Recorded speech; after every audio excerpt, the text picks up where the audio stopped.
திருப்பதிக்கு லட்டு, பழனிக்கு பஞ்சாமிர்தம், இந்த வரிசையில் புதிதாக சேர்ந்துள்ளது அசைவ மிட்டாய் ஒன்று. இந்த மிட்டாய் பெரும்பாலும் முட்டை கலந்து தயாரிக்கப்படுவதால் அனைத்து தரப்பினரும் ஆச்சரியத்துடன் வாங்கி சுவைத்து மகிழ்கின்றனர். இந்த மிட்டாயை விழுப்புரம் அருகே உள்ள அப்பம்பட்டில் தயாரிக்கப்படும் இந்த அசைவ மிட்டாய் குறித்த ஒரு செய்தி தொகுப்பை பார்ப்போம். விழுப்புரம் மாவட்டம் செஞ்சியிலிருந்து 4 கிலோமீட்டர் தொலைவில் உள்ளது அப்பம்பட்டு கிராமம். இங்கு கடந்த 1970ஆம் ஆண்டு மீனம்பூர் கிராமத்தைச் சேர்ந்த பியாரேஜான் என்பவர் இந்த முட்டை மிட்டாயை முதலில் தயார் செய்து வெளி உலகிற்கு அறிமுகப்படுத்தியுள்ளார். வெளிநாட்டில் பேக்கரியில் பணியாற்றிய இவர் கலவையை மாற்றி போட்டு செய்த மாயாஜாலம்தான் இந்த முட்டை மிட்டாய். பால், முட்டை, சர்க்கரை, நெய் ஆகியவற்றின் கூட்டுக்கலவை இந்த முட்டை மிட்டாய். ஒருமுறை சுவைத்தவர்கள் மீண்டும் மீண்டும் சுவைக்க தூண்டும் சுவை இந்த மிட்டாயில் இருப்பதாக சுவைத்தவர்கள் தெரிவிக்கின்றனர். இந்த ஸ்வீட் ரொம்ப நாளைக்கு முன்னாடியே எங்க அப்பா இருக்கும்போது வாங்கிட்டு இருக்கோம். பட் ஓரளவுக்கு வெஜிடேரியன் ஸ்வீட் தான் இது. என்விஆர்னா கூட வெஜிடேரியன் மாதிரி இருக்கு, ஓரளவுக்கு சத்துணவு இருக்கு, எல்லாரும் வாங்கிட்டு போறாங்க. நல்லா இருக்கு, குவாலிட்டியை மெயின்டைன் பண்றாங்க. இந்த முட்டை மிட்டாய் அப்பம்பட்டில் மட்டும்தான் கிடைக்கும், தமிழ்நாட்டில் எங்கேயுமே கிடைக்காது. நல்லா சுவையா இருக்கும், பசங்களாம் நல்லா விரும்புவாங்க.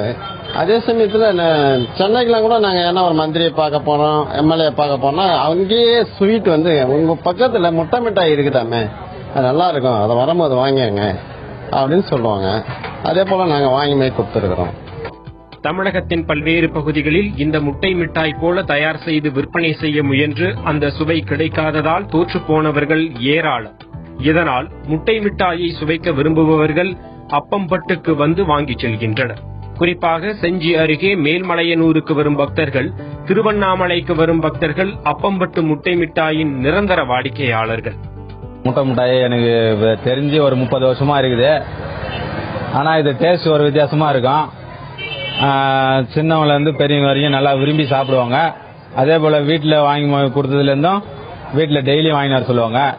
நல்ல இதுவா நல்லா விரும்பி சாப்பிடுவாங்க. நிறைய பேர் நிறைய ஊர்ல இருந்து முட்டை மிட்டாயினாலே இங்க வந்துதான் வாங்குவாங்க உஸ்மான் கடையில.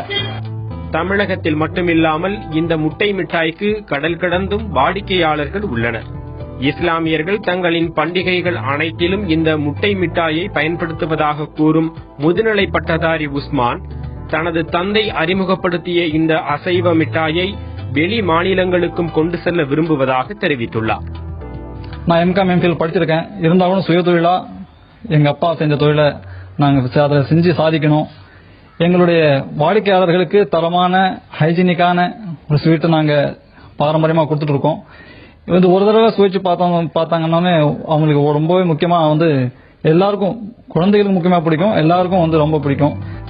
எந்தவித மாவு பொருட்களும் இல்லாமல் பால்கோவா, முட்டையில் தயாராகும் இந்த இனிப்பு உடலுக்கு வலு சேர்ப்பதாக வாடிக்கையாளர்கள் தெரிவிக்கின்றனர். இப்படி அனைத்து தரப்பு மக்களின் நெஞ்சிலும் நீங்காத இடம் பிடித்துள்ளது இந்த அசைவ மிட்டாய் என்றால் அது மிகையல்ல. தந்தி செய்திகளுக்காக விழுப்புரத்திலிருந்து கோபிநாத்.